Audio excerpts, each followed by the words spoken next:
Support for The Common comes from the law firm of Davis Malm, representing HR personnel, businesses, executives, and individuals, gives Davis Malm's employment lawyers a 360-degree view of every workplace situation. Learn more at davismalm.com. WBUR Podcasts, Boston.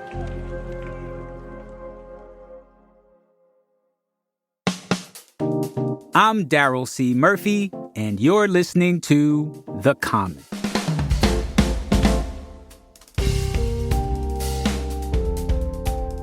Hey listeners, we hope you are all feeling the holiday spirit and knocking out that to-do list before Christmas gets here. It's coming fast. And since it's the holidays, this episode is a little gift for those who love hip-hop, because it's a conversation about one of my all-time favorites, MF Doom. It's the beat. You hear it in the sleep sometimes. Blare it in your Jeep so your peoples can stare at them rhymes. Real rhymes, not your everyday hologram. Doom was a legendary MC known for wearing a mask and keeping a distance from fame in a genre where artists usually embrace the spotlight.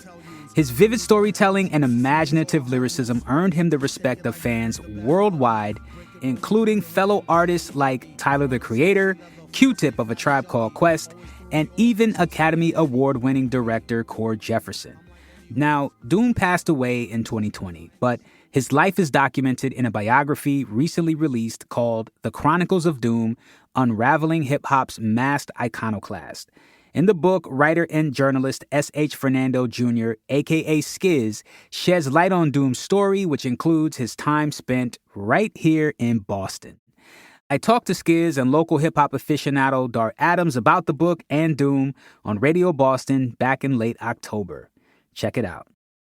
I want to start off with you, SKIZZ. For those who don't know, tell us a little more about MF Doom and his legacy.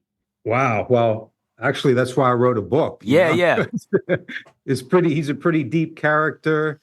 He was an underground rapper who just really kind of built an empire for himself that spilled out onto the surface, basically, and it's like that's a very rare thing in the game these days to be able to start from scratch and build to where he did. To me, he's a very special artist. And in hip hop today, hip hop is basically pop culture. Yeah. Doom to me was an artist, Yep. He was not just he was an entertainer as well, but he was an artist. He created art. His stuff is going to be around for a long time to come. Yeah, when you talk about how his music was so underground and he managed to spill out onto the surface, right? Talk to me about some of the artists that he influenced. Honestly, I don't really listen to a lot of rap these days, but in the early 2000s when Doom was really popping, I would say that he had an influence on pretty much everyone who was coming out at that time, from people like Tyler, the Creator, and Earl Sweatshirt to Playboy Cardi, just like across the board. He was just so different, and he was just so, doing his own thing that I think that's really what attracted a lot of people to him. He was not a cookie cutter rapper who was trying to just go with the flow of everything else. He really went against the grain. And I think that's what the fans recognize too. It's like a lot of times stuff is hyped to death. It's just like forced down our throat, and Doom was an artist that you had to come to on your own. Yeah. It's like you had to discover him. And because of that, people have such a personal relationship with him. Right. He's such a different artist in that respect. Right. Well, right now I want to play a song from a collaboration Doom did with a rap group called Czarface, which includes Boston-based hip-hop duo 7L and Esoteric. Here's a little bit of that. Doom was eminent. Jet lag, good afternooners that night. Militants speak proper. So, Dart, I want to jump to you real quick because SKIZZ's book mentions Doom's connection with Boston. And he, when he was younger, he came and spent some time in Roxbury, and then Boston was one of the cities he bounced between as he was on hiatus. And he also did the collaboration with 7L Esoteric. So like he has a footprint here, right? Yeah, absolutely. And, during that time, what were you hearing about him? Because I understand y'all never actually got to cross paths, but you're very plugged in here, Dart. So I would love to know, what were you hearing about Doom around this time? Well, first off, Boston is an underground hip hop mecca, like just rap because of the colleges. But as far as Doom, a lot of people are fans of his going back to his days of being in KMD, when he was Zevlov X. So when he disappeared following the death of his brother Subrock, who was like his right hand, people were wondering what was up with him. And again, everybody was just buying all the 12 inches. So when he got on Fondulum, he started putting out Gastrol's Hey, people like, oh, yo, you hear this? This Doom? And it's like, wait, it's Zev, but it's Doom. Yeah. Like he like broke his soul into different Horcruxes after his passing, right? Yeah. So like in Boston, people just talk about, yo, he's here, right? Because he did an EP with Brick Records, the MF EP with him and Records, Malden Bass, Brick Records. Yes, with him and MF Grimm, who was like one of his partners. One of his big collaborators. And when you look at the cover, he's not wearing the mask yet. When he would wear like a fashioned mask or cover his face up with a do-rag or something before he started wearing the mask. But he was always that character. He was always Doom, MF Doom, King Ghidorah. He was always somebody else. He was always splitting his identity. And like that was a way that he like kind of avoided fame, but also protected himself. Yeah. Like, just listen to the art, listen to the music. Don't worry about me. Yeah, Dart, I want to drill down on that because the character is really interesting because though he was wearing a mask and he was writing as this comic book villain, right? There seemed to be a freedom there. And SKIZZ, I would love for you to jump in on this too. But real quick, Dart, just talk to people about how, I guess, revolutionary that was for a hip hop artist to wear a mask and just do away with all the fame and the glory. I mean, when you look at what Kool Keith was doing, Kool Keith had the idea, I'm going to wear this, this Kool Keith, another iconic underground hip hop MC, yeah. Yeah, so he's like, I'm going to be Rhythm X, then I'm going to be Dr. Octagon, then I'm going to be like this guy. And it was like, you're not going to expect me to do X, Y, and Z, but also you have different expectations of me, but also I'm removed from the person you think I am. Yeah. But with Doom, a lot of it was just focus on the art, focus on what I make, and don't focus so much on me and be worried about what I do personally. Because I'm going to tell you stories in these rhymes that veer off the path of, is he making this up or is this real? Now, to that point of being this character and having people wonder, did he really do that? Did he not?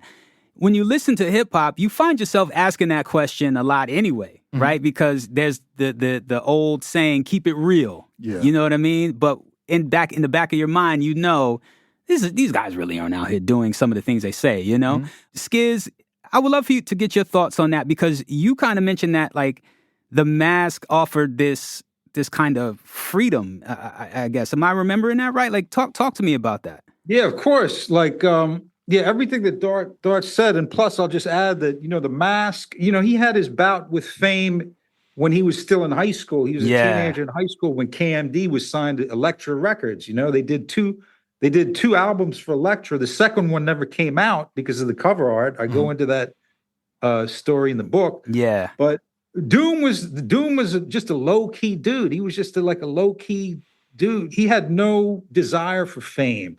And his little bout with fame was very unsatisfying.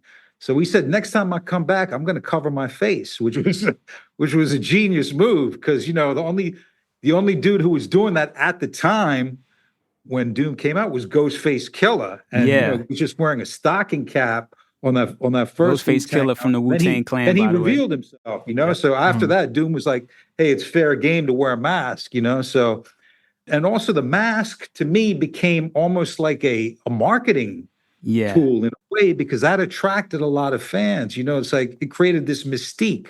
Who is this guy? Like why is he wearing this big metal mask? Yeah. And it's like whereas someone like I love Kool Keith. Kool Keith is like the master of mystery, the master of multiple identities.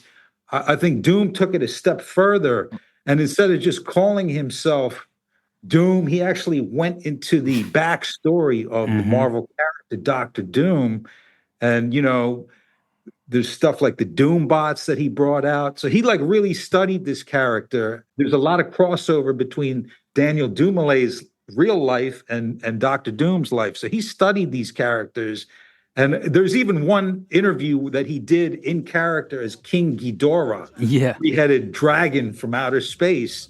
And it's just brilliant how Doom was, because Doom was a writer, you know, he wasn't trying to be the guy. He was He let everyone else keep it real, and he kept it unreal. Not the vice grips, a real price saver way to acquire nice whips. What a steal for real on wheels of steel. We're going to take a break, but we'll be right back. A bizarre phenomenon is your armor on. Take your cash karma or break your fast Ramadan. Transacts on drama. Come on, Barney. Clack, clack, pardon me. Whack, rap, concarney. He came to feed the children's like Sally Struthers. After that, he's going back to Cali Wisdom.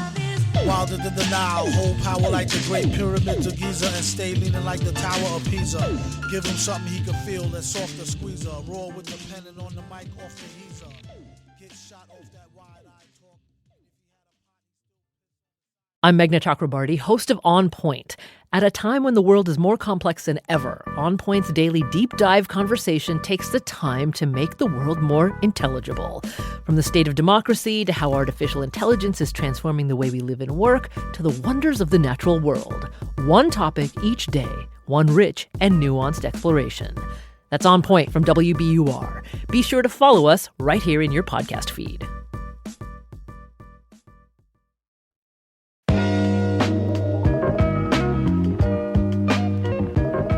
And we're back. SKIZZ, you mentioned the Doom bots, and part of Doom's legend is because he wore a mask, if you go to a live Doom show, Doom may or may not be there on stage. And in the book, you mention one particular gig in the UK where Doom was born. It's a DJ gig, and Doom didn't want to do it, so somebody else took Doom's mask and put a pillow under their shirt so they had Doom's beer belly, and they went and did the gig. Can you talk about that real quick? Yeah, that was when Doom was lit. You know, he had been deported. He was living in England now. He was signed to a British label, Lex, and his label mate Gennaro Jarrell, who's also an American producer and MC. He linked up with Gennaro. Actually, Gennaro produced the whole album Key to the Cuffs, which was on Lex Records. But Doom had to do an appearance in London, and he wasn't feeling it, you know? And don't try to make Doom do something he doesn't want to do, because he's not going to do it, obviously. So luckily, Gennaro was around. You know, they're roughly the same height and everything. And Gennaro put on the mask. He put on Doom's watch, put the pillow under his T-shirt, and rocked the show. And no one was any wiser till later on the story came out. So I think maybe that planted maybe a seed in Doom's head. You know, it's like, hey, you know, maybe I can do this. You know, and in the book you also find out that the reason he did that was because he was, you know, he was undergoing some health problems at the time. He couldn't always be at shows. So what's the next best thing? Just give the mask to one of his buddies and to perform the show. I personally thought it was a genius move. It was performance art. And as you said, you know, it didn't wreck the attendance at all, because people were wondering if they were going to get the real Doom or a Doom bot. So win-win for Doom. Dart, I want to ask you something here, because you mentioned something that I want to take a quick detour into. You said that Boston is an underground hip-hop mecca. Absolutely. And in all my years as a hip-hop fan, I've always got that feeling. That, can you talk more about that? Because I feel like that might be something that people don't really know. It has a lot to do with the fact that Boston is considered a college town. But when you came up, you were first introduced to hip hop through college radio, whether it be WRBB, WERS, WHRB, you know, and all these stations were pushing this agenda of like, because again, rap came on late at night if it came on at all, and WILD played rap like sparingly, if ever. But what happens is you had all these college kids coming from all over who brought their music with them. So we were always inundated with music from every region. That's why Boston is the way it is in terms of like its rap sound, because again, 26 neighborhoods smashed in a 90 square miles. You know, everybody's from everywhere, everybody's family's from everywhere. And that extended out into our taste in rap. So when you came from New York, you came from Philly, you came from Detroit, what have you, we accepted everything also because New York used to shun us and not mention us at all. So people like Doom and MIC and all of the offshoots were welcome here because it was new ideas and new sounds. And it's a very diverse scene here. Absolutely. Yeah. Yeah, I gotta add to that also, you know, because I went to school in Boston, actually. I went to Harvard. I went to school with Schechter and Mays, who started The Source. The Source, yeah. Before they started The Source, out of their dorm room in Harvard, they were doing the Street Beat on WHRB. Saturdays, I think it was 5 to 8. Yep. And they used to have all these different artists. I remember I used to do a reggae show at HRB from 1 to 4 every Saturday. So I used to see them come in every week after my show. And they were bringing in artists, you know, from New York, from Boston, all over the East Coast. So, you know, they really established that listenership, as Dart said, all the college stations, ERS, you got to shout them out too. You know, so there's always been that great tradition in Boston, and we love it. You know, we love it. Yeah. So, SKIZZ, I want to bring it back to the book real quick. Doom passed away Halloween 2020. What do you hope this book achieves as it relates to his legacy? Well, I hope this book kind of seals his legacy as, you know, this guy who really forged his own path, you know? He created his own lane in hip hop, and that is so rare in these times. You know, it's like everyone's like following the herd, but Doom just went for Dolo and he made it happen. And his story is just so inspirational, you know, considering all the trials and tribulations he went through, and, you know, being in the music industry, being out of it, being able to come back. There's just so few artists like that in the world. And to me, Doom is just like a shining example, and more people need to know about him. And even if you're not into hip hop, his story is just so inspirational, you know? So I think everyone can relate to it. Doom to me is the revenge of the underdog. So, Dart, the revenge of the underdog. You represent Boston because a lot of people front on Boston. Does Doom's story resonate with you as a Bostonian? Yeah, absolutely. And also because he was an American master at emceeing. He could find different patterns. He could find different rhyme schemes. Something that him and Sean Price had in common was that thing. They were an MC's MC. They were an artist's artist. And all they cared about was the artistry, and just respect that.